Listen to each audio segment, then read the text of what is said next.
Hi, Maria. Thank you so much for taking the time out for our audience and this podcast. I really, really appreciate you for coming to this show. So how are you today? Thank you so much for having me. Yeah, I'm very well. Just had a chilled morning, and I'm excited to do this podcast with you. So Yeah, that's great. And I assume like you're based in Germany, right? yes, yeah, in Hamburg. Yeah, yeah, Yeah. yeah. I'm in UK, you're in Germany, so we're in a European country. It's not much of a difference. Normally we talk to like a US audience most of the time. So it's having someone from Germany is a different thing. So Yeah. yeah, tell us a little bit about yourself, like how you became a life coach and working on the project. What made you like becoming a life coach and who you really work with at the moment? Yeah. Thanks for the question. So I actually used to live in London for a very long time. So Yeah. I'm very much talking with UK based people most of the time. Um, I became a life coach in 2017. I was already internally really quite moving away from what I was doing, but Yeah. I had no clue what I was supposed to do. But I knew that what I didn't want anymore is to not do something that doesn't align with my values. And I was quite clear about what my values now were in 2016. I think that's when I Right. started to explore, because I come from a background of fashion design and a creative background. Yeah. However, even though it was creative, it was still not truly aligning in fully ways. So some of that was for me to be around people that I can have those conversations with that interest me as well. So for me, a lot of that was about life, consciousness, psychology, all of these kind of things. Like deep conversations is what really interested me. So I wanted to have those people around as well, and I felt quite isolated, and that I couldn't have those conversations. The other thing was a healthy lifestyle, and at the point with fashion, I felt like in there it's like you work day and night, and then you're constantly stressed. Well, that was my experience. I was constantly stressed, and I didn't eat well because I was tired all the time, so I made those wrong choices. But really what was most impactful was because of when my stepdad, he lived in Spain, because I grew up in Spain and I lived in England, and he had Alzheimer's. In the end, it happened quite quick, like it was dementia, and he passed away. And at that point, I really realized, I realized that, what am I doing? Why am I living a life that's so off of my values? What am I doing this for? What's the driver? And I really asked myself all those questions, and I realized that all these thoughts I had in my head, which were mainly about what fabrics am I going to choose, what next fashion show, and I realized that these things are blocking my mind to think about the things that I do care about. Right. And I just realized something has to change. And obviously, when my stepdad passed away, there was quite a big moment, and I just realized from that moment on, I'm going to change. I'm not going to wait anymore. Was the point? And he actually, this is how I've experienced it, and I do believe in this. Quite spiritual, in a way that I felt that he was communicating with me when he passed. There's that period of time when for people left behind, you can, I believe in that you can hear and feel them. They might not physically be here anymore, but you can feel their spirit. And it felt like he was truly communicating to me that I should go back to art, because he was an artist, and he taught me art, like certain things about art, as that was the way we connected. And I realized, that's what I was kidding myself on. I was doing design, but I wasn't doing art. Like I almost turned my back to art and to do something different. And with that, so I knew that was part of it, what I wanted to do, but I also wanted to help people, because what I did most of the time was just, seek for communication with people, try to help them. That was like my passion from as I was a child in some way. And I knew it had to do with that too. And so I looked for a combination, which for me was art therapy. So that's how I first came into the coaching world. And then I realized, okay, well, my mom actually shared with me, why don't you become a life coach? Something that you can, do now and not wait for three years. And I was like, wow, what is a life coach? What, you can have those conversations with people and make it a profession. I loved the idea, and I found the right school, and everything, just changed from those moments on. That's how I became a life coach. Yeah, that's great. So you talked about like you doing arts. So what type of sorts of arts are you doing at the moment? Yeah, so I love to create portrait art. So I like always when there's a mixture of realistic looking, but also abstract and expressive. Right. So I like when there's a lot of energy in it, and when it's impactful. So I use a lot of colors. I love to do the oil paintings, because you can get, you can always go back and like, almost like with the rubber, and like change and get really detailed. I love that. But I also like the really fast type of abstract paintings. But yeah, portraits is something that's always been what I've done. But I also like the abstract thing. So it's a mix of it. Yeah, that's really interesting coming from an artist. So you're like a professional artist right now, and also doing like a life coaching. So in terms of like life coaching, who do you actually work with at the moment? Yeah. So surprisingly, I work with artists or aspiring and emerging artists, and I help them to create art that they're proud of. First of all, some of them to actually create art. They might not have done it for a while, or they might never have done it and have the curiosity. Yeah. Also for artists that already are doing it, to then explore and build their very own art practice, and allow them to grow into. So also what I'm really passionate about is to help them in the internal world, especially as an art therapist I am too, to allow them to grow into the fearless and confident artists they were born to be. Create their own art practice and make art that also really truly aligns to what they love doing.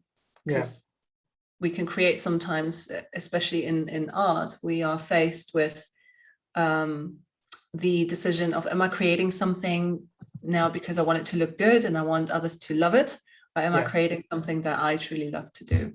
So for me, I'm always driven by finding what's the truth in this, what really excites you and what is yours, and to move away from the shoulds and all of that, from living who we are not. Just wanted to get to understand about yourself, about who you are and everything. So I have like a question, which is why you chose to be like a designer at the beginning? Why not like pursuing your art career when you was like really passionate about it from your early stage? I love the question, because it's actually a turning point that after many years and looking at it now, I realize why. And I realized that I felt in that decision, I was looking for something extra. I was looking for, I needed to be more, I needed to add a skill in order to be of more value. That was, in hindsight now, looking back, what I was doing, because what I was natural in was art. I never had anything to do with fashion.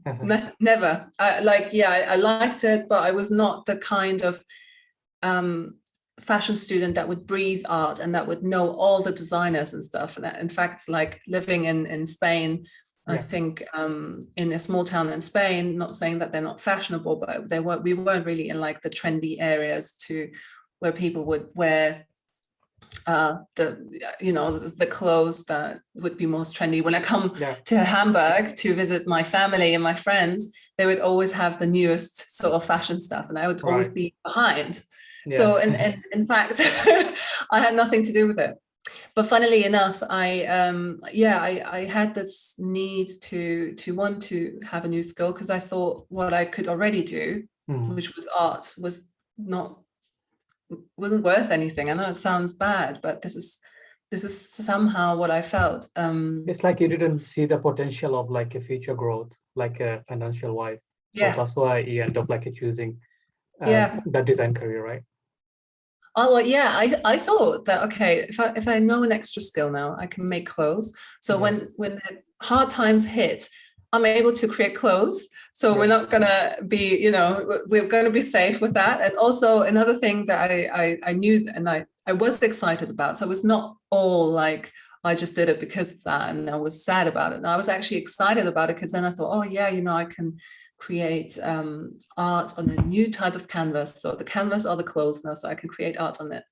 And so art was always a thing. Actually, when I was at university, I always struggled to create designs because in design you had to think of as well, like who's going to buy it and who's going to wear it. And my art, it's not something that you would have, my designs would have not been something that you would wear on a day-to-day basis, but I was very much seeking the free artistic expression in design, and that's fine. You can see all these designers doing really creative, expressive stuff. But my passion wasn't strong enough to see me through to do all of that.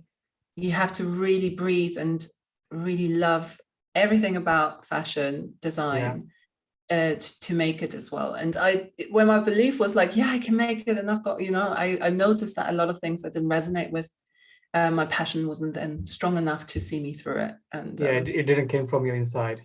It just like from outside things, like the fame is there, the money is there, and I can be something, but inside, like you didn't know like what you need to be pursuing. It comes down to like a fears, which was the topic we're gonna talk about. Like you mentioned, the two segment we're gonna talk about fears and power of arts. So in the beginning of it, we can talk about fears, and I can relate to that like with your life journey. And there is the fear, like a fear of knowing unknown, like which is, if I choose my career path to the arts, I'm not going to be successful, probably not financially, probably not like I'm able to do it or not, people going to buy it or not. So I want to like know from you more about fears. What defines you for fears? So I wanted to talk about fears because my life until and including the decisions I took back then that we just talked about were very much driven by fears. They were unconscious, of course, a lot, because it's not that I walked through my day to day being fearful and feeling constant physical fear, but we have underlying really strong fears that create decisions that we make because we don't want something to happen that subconsciously we might think might happen. For example, what I experienced then in some grand underlying sort of look at it would have been the fear of not being someone and not being loved. If we go really deep into that, I wanted to be seen, to acknowledged. And you know that's usually from family side.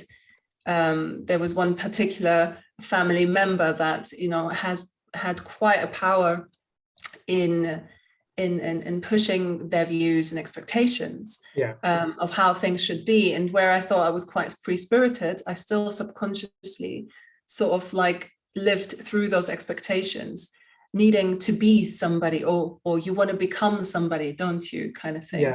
And I had to almost decorate myself to like a family expectation, right? Yes. And that comes all down to the root of it, really, to just wanting to be loved for who you are. So you kind of just decorate yourself to what you think somebody else is going to make you, is going to love you. So that's some fears that I've underlying had all the time. I also had fear of rejection a lot, fear of visibility, and of course fears in many different ways, dealing with addictions. I don't know if I told you about this, but like in my childhood, my adolescence, I was getting quite involved into drugs as well. And to a certain point in my early 20s, where I was really hit by a moment where it was getting quite dramatic, where I had to really make a choice that thankfully I could make in some ways. There was some part of me, a consciousness of that helped me to make a decision that was good for me. But until then, I was driven by that fear. I wanted to run away from responsibility and all of that. But really, I was just scared to be myself, Yeah. scared to really reveal who I am and show that, because that meant that I would, that for me at that point meant that, oh, then I'm not going to be loved, then I'm going to be alone, then I'm going to be left, then whatever, Yeah. People are going to not like me. So that's something that's really helped me, with obviously lots of different layers attached to onto that, how I broke through that. But that's kind of like with, for example, working with artists, these fears of underneath it. You could have a fear of being abandoned, and that's why you're not taking certain decisions about or certain steps in your life, or that's why you might be preoccupied with other things that then hold you back from taking steps to create your cool, very own art practice that you would love to do, but you're preoccupied with pleasing others, or with thinking about others, or about being unhappy about your life. And so those thoughts cloud you, and it's because there is an underlying fear that is unconscious. You don't know it consciously, but it's very, very potent. So that's why I'm really, really passionate about this. And I usually tend to go down that route with the power of the art. So with the art therapy side of things, which really brings to the surface, or really shows you what's currently going on underneath all of our conscious thoughts about things. Yeah, it's a great way to look at. So in terms of like fears, how did you overcome all of them, your fears, in over the past years, because you had to make a dramatic change in your life, because like you mentioned, you was in a drug addiction as well. Also, like you had no clear path over your career path, like who you wanted to be, like you wanted to do something, but you're actually doing something else. That needed like a proper looking at the mirror yourself, like asking the question to yourself, like, what am I doing? Who am I? Why it needs to be doing? And also overcome your fears. So how everything got started, like, I know you mentioned about losing your stepdad and everything, but how did you overcome with your fear? Yeah. So in 2009, actually, that was before the addiction really went really bad. And at that point, I would still consider myself sort of like normal, going out on weekends and partying that way. And I fell in love, and I had a boyfriend who, like everything was great, and then it turned out to be quite a destructive relationship, which I had never thought that I would see myself in. Previously, say, oh, that kind of relationship, I would never let people do that with me. But it was the kind of relationship where I wasn't allowed to wear what I wanted to, look into directions that just look without, and just a controlling relationship, right? Very controlling, yes. And I put on a lot of weight. I wasn't able to see my friends, like jealousy just for friends, and just going crazy. And I completely lost myself in that relationship. But obviously, and I know this, that relationships just mirror you of what's going on internally. So I let that happen. I let that all unfold. And it's I discovered this when I went to a lecture in London. When I was living in London, I went to a lecture which was very much about love and relationships, but on a spiritual basis, and very much about energy and how we as humans live in this world, and not just in the 1% that we can see, feel, and hear, but what's going on metaphysically. And it just gave me an understanding for the first time of that, there is a default version of me that just goes through the day unconscious and just follows the thoughts, but not realizing that I had a power to choose my thoughts. And that, for me, that's now everywhere in the internet and everyone can read it. But at that point, for me, that was something, amazing, because it felt like I remembered. It was just a funny thing. It was something that I was seeking. But I finally had that tool, and I realized that I can choose my thoughts, and that I can, with those thoughts, then change my reality. And also, because obviously I was people pleasing in that relationship, I didn't have my own voice. I didn't have anything present of me. I realized that I was just that wasn't love. That was fear as well. And I chose in that moment then to bring myself back, to be confident with saying and speaking up, with saying what I feel, and valuing that, because I didn't value myself. I didn't value what I thought. I didn't value anything of me. I was just for the other, thinking that's love. But it was just, it was wrong. It wasn't wrong, but it was the way that it was at that moment. And so it all started with that lecture. It was actually the Kabbalah Center, which ever since then I've been studying further about myself, and they gave me the tools to really just stop and observe to your thoughts of what's happening in your internal world, and then see, are they actually thoughts that support me, get the best out of me, or are they fear-based? So I really just weighed it up all the time. Is this a fear-based thought, or is this now a trusting thought, trusting me and my power? Am I devaluing myself now? Or what's going on? And so I started doing that. And just because of doing that, I then, first moved out of this relationship safely. And that was fine. That ended. But what happened then was just the repercussion of not having lived myself, or not having, I felt like I lost time. So I know that I'm also quite extreme and within myself, like I go from one extreme to the next. So because it was such an imbalance, I wanted to balance it out again by doing everything that I wanted to. You wanted to like focus on everything at the same time and fix everything. Yes, yeah. And but I also wanted to feel free, and I didn't want any responsibility. And then the tools that got me out of the relationship, that were actually bringing me that freedom, I didn't want to have to think about anything. And so that's when I went really crazy in the going out and the partying. And that's when they were fine for a while, but obviously they then went spiraling down into a place that after a year or so, it was a very dark place. I was in, my body was obviously not reacting normally anymore. I couldn't live the day. I was just living the night. I was having a social phobia, which it was obviously drug related, but I had a social phobia where I felt paranoid around people. I couldn't go out without wanting to escape people. I thought that they were all hating me and watching me, and it was just it's horrible. It was really bad.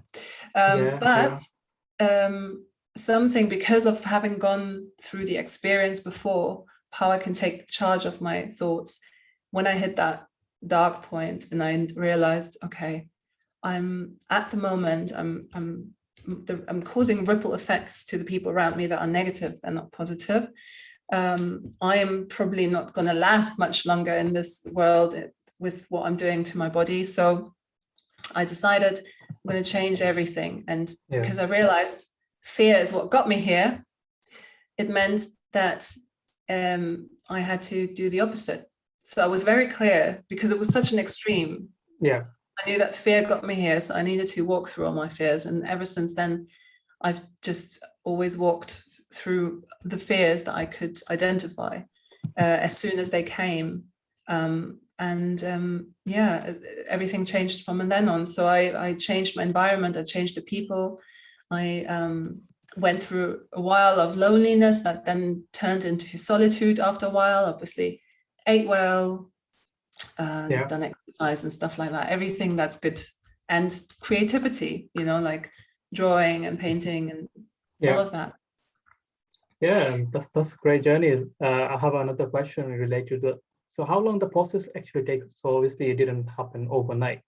So during that time period, like, did you have any kind of support from family, friends, or did you consult with anyone, like a life coach or anyone?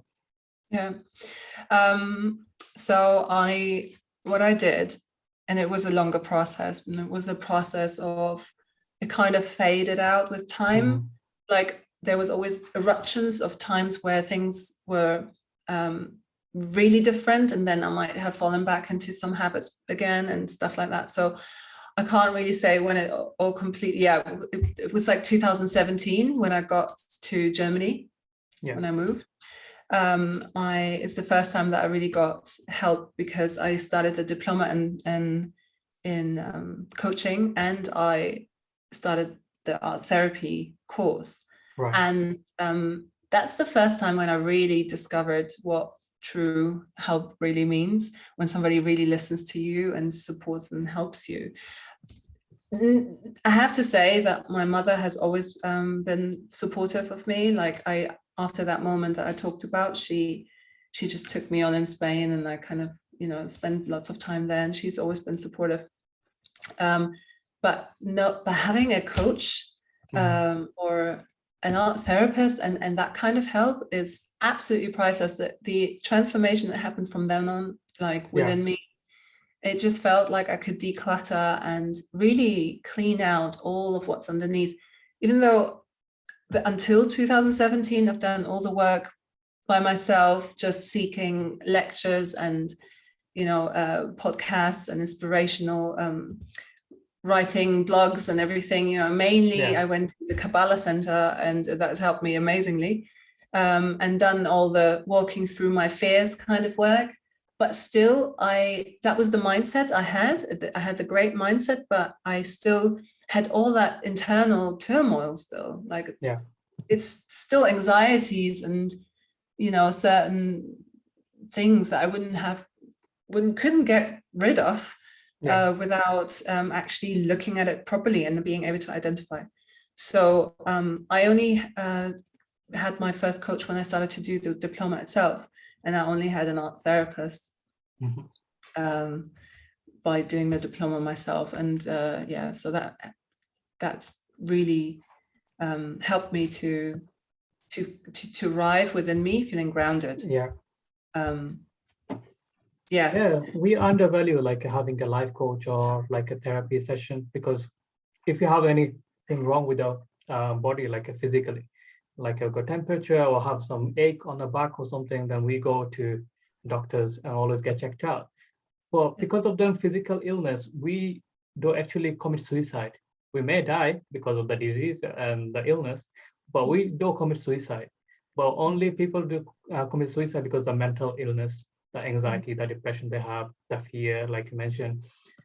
And we tend to hide it, even though sometimes it's not possible to talk to your friends and family. That could be the main problem. Like if you have a toxic relationship, the main person you love the most, he is the main one causing you the problem. So it's not like a great idea to talk to them. And even though your friends are not going to be the expert on such a situation because they've never dealt with it. So having a coach and consultant will have the expert on certain area you need help with, I think is really, really adds up. And with your own experience, you can tell that because you're coaching a lot of people. Also, you've been coached with someone else. So it's amazing. And for like when the experience I've had with art therapy, and a reason why having gone through my own experience, but also then experiencing art therapy, which has been amazing, because it just, you can really see what's going on subconsciously on the paper and change and shift it, and you're feeling those shifts. That's just been an amazing journey in the past few years. And one thing as well with my partner now, obviously having gone through the experiences before, it's really helpful when you have a partner that you can grow with together, instead of like, so in this relationship, I've just made a decision that I would be honest and just be myself, not hide myself, speak my truth, because ultimately, we have to love each other by knowing each other as well. And if I don't share what I think or what I feel, then I'm not being truthful to myself. But how can they love who I am? Then again, it's loving somebody else or an idea. They have to know like who you are, what your priorities are and everything. And making sure of that has really helped, because now we're both always after everyone's got certain challenges, we had lots of challenges, but because of the communication and because of wanting to work on ourselves, the relationship is growing. And so that's also been really helpful to have a partner that's on that level. So yeah. Yeah, that's great. Like now let's talk about the power of arts, which we're really passionate about, which we're actually doing. So tell me, what's the power of arts and how does it actually help us in mentally, emotionally? Yeah. So, art has always been actually something that everyone can do. There's not one person who can't put a pencil or a pen or something into their hands and create, or it could be anything else from sculptures. We have hands to create. Of course, there are exceptions, but even that the creation is so innate within us that there is a huge power of art. So art really can show you, things about yourself, whether that's in how you are making art, like in the speed of things, and in the textures, in how you create the image, the colors you use. All of that can show you so much about you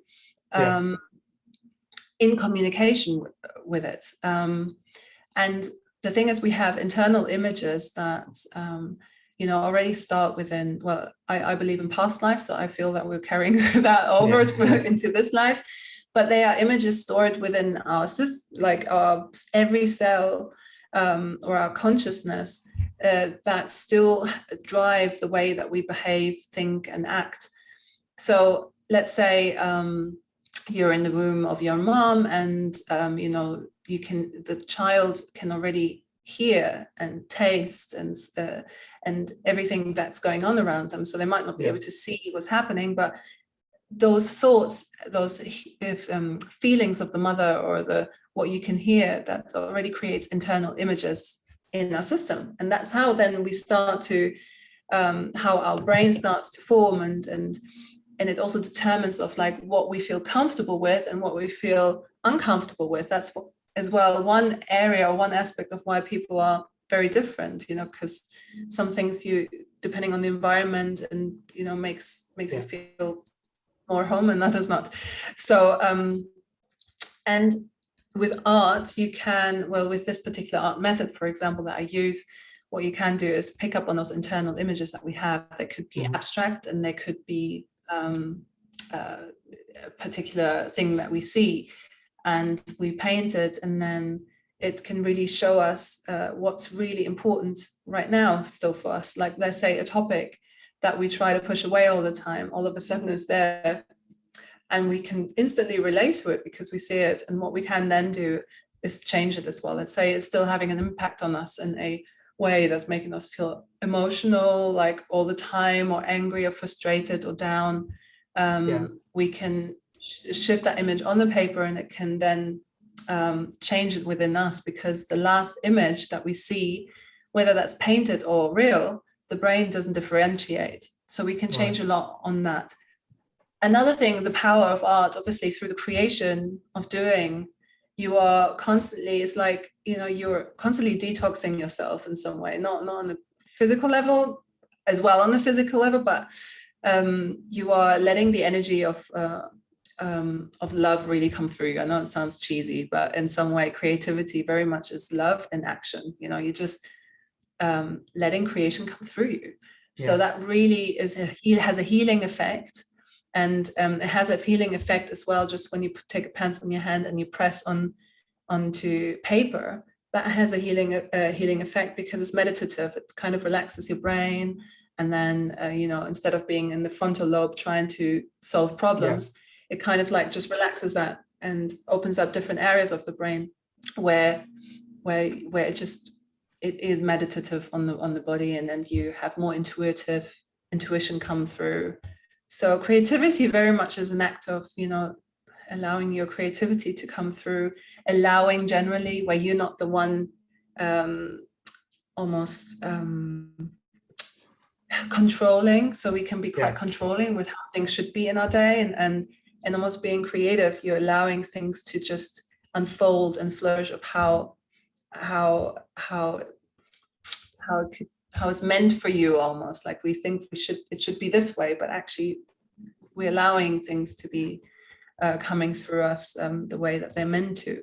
And facing yourself with creativity is healing as well, because of in that process it can be quite scary, just the process of painting. Let's say for somebody who hasn't painted for a while, or never done it before, there could be quite a lot of thoughts about I can't do this, I'm not good enough, like lots of creativity scars as well that have been created from school, for example, or from friends, or from even parents that might have said something, or couldn't discover like what you've been drawing, or you couldn't see it's a bear, I can't draw, So these have a huge impact on how confident we feel, and also how we compare ourselves. And we compare ourselves with somebody else who looks like they can do something better, but they're just doing things differently. Art is so versatile. It's your personal self-expression. So allowing yourself to express yourself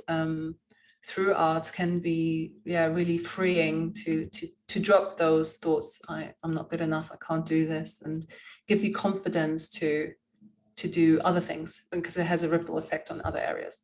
So there's a huge power of art, whatever form you want to do. Art can also be music and acting and all of that. It's just self-expressing yourself in the medium that you like.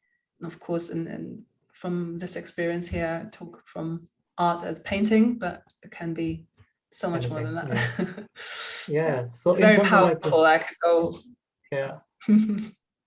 So in terms of like art, if someone's going through like anxiety, depression, or mental issue, get into like art is like, even though they do 10-20 minutes a day, those really helps on healing aspect of it.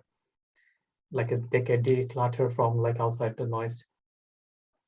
Yes, I mean, for example, of course, like let's say you do art therapy, and there's different ways of art therapy. Like there's the expressing yourself art therapy, like express arts, or in this case, if the method that I do, it's got two different methods. One is very much about discovering themes. Another one is about imprinting. So let's say you have a trauma, for example, then it's very much about calming the brain as well when it's going like all alarming, so we use quite just some shapes that are very calming, or some colors that are very calming.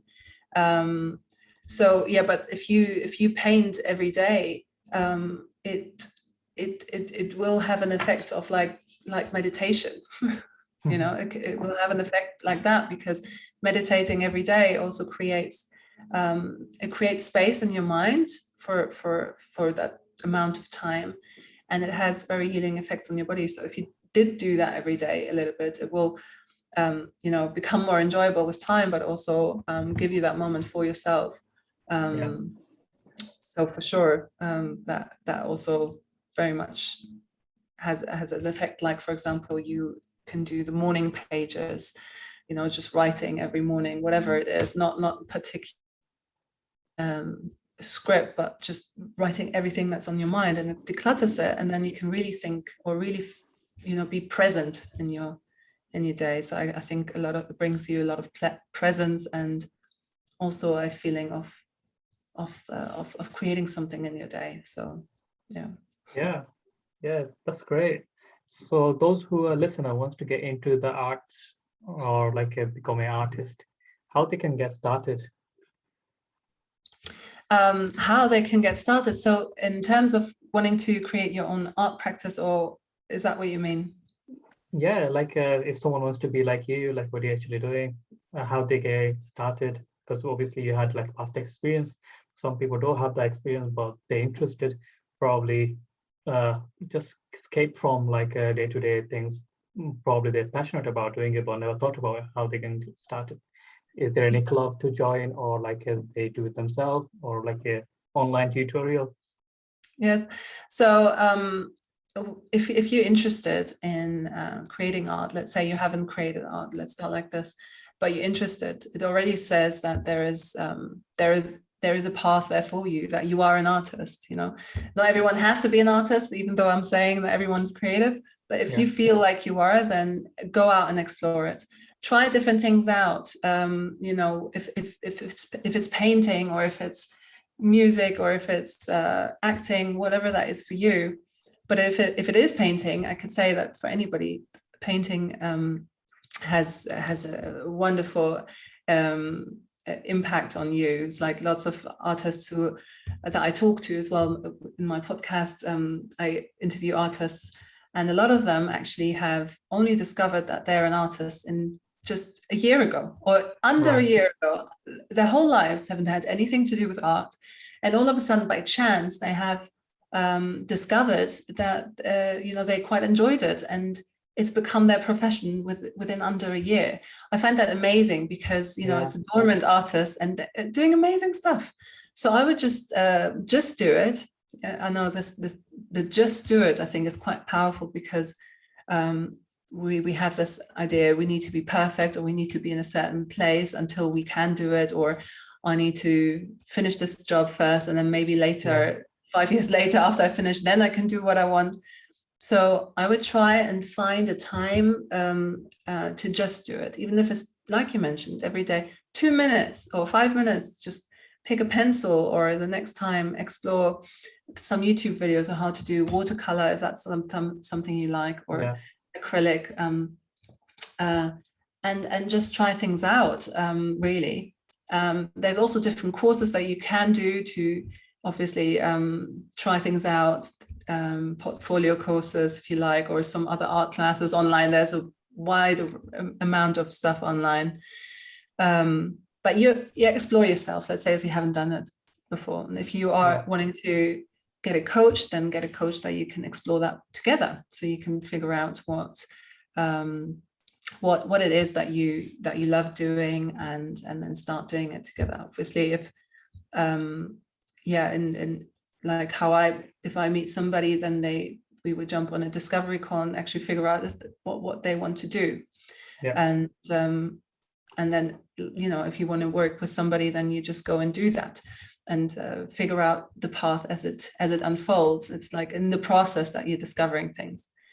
And if you're already doing art, I would also suggest to think of it becoming something more professional, because not everybody might want to do something professional, but if you have an idea of just doing what you love every day, then the fact that you're doing it, why not do it every day and also make money with it?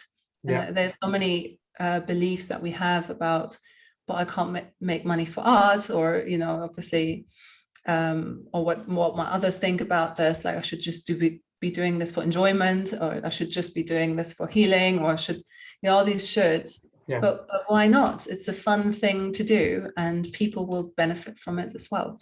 So go and explore that. And there's many people that you can talk to, other artists that you can find everywhere, very open to speak to, listen to some podcasts, how other people do it, or did it. And and if whenever you feel ready, then speak to a coach about it. Yeah, that's great. Thank you so much for taking the time, Maria. So we're running out of time for this podcast. So if anyone wants to work with you or reach out to you, how they find you? Thank you so much. So you can find me under Maria-Katharina.Richters.com. That's my website. You can email me as well. I'm also on Instagram as Maria-Katharina Richters. I'm sure that they'll be under here. And if there's any interest, you can message me. And that's great. So this is it, guys. So you know how to reach out to Maria. Reach out to her, like if you need any help with any coaching or consulting on art, or like dealing with your fear. And this is a wrap, guys. So thank you so much, Maria, taking that time out. I know you have a busy schedule. Thank you for sharing your knowledge and expertise on fear and power of art. We learned a lot from you. I really appreciate it. May I just add one thing? Sure. As you're just saying, I had the I'm running a Fearless Artist Workshop in October. Okay. So I just thought it's quite fitting. So if you do get in touch, then you can ask me about that as well. And thank you so Yeah. much for the opportunity, Raza. It was awesome. You're most welcome. I really appreciate it. All right, this is a wrap, guys. So thank you so much for listening to this podcast. I really appreciate it. So till then, see you next time. Stay safe, stay healthy. Talk to you soon.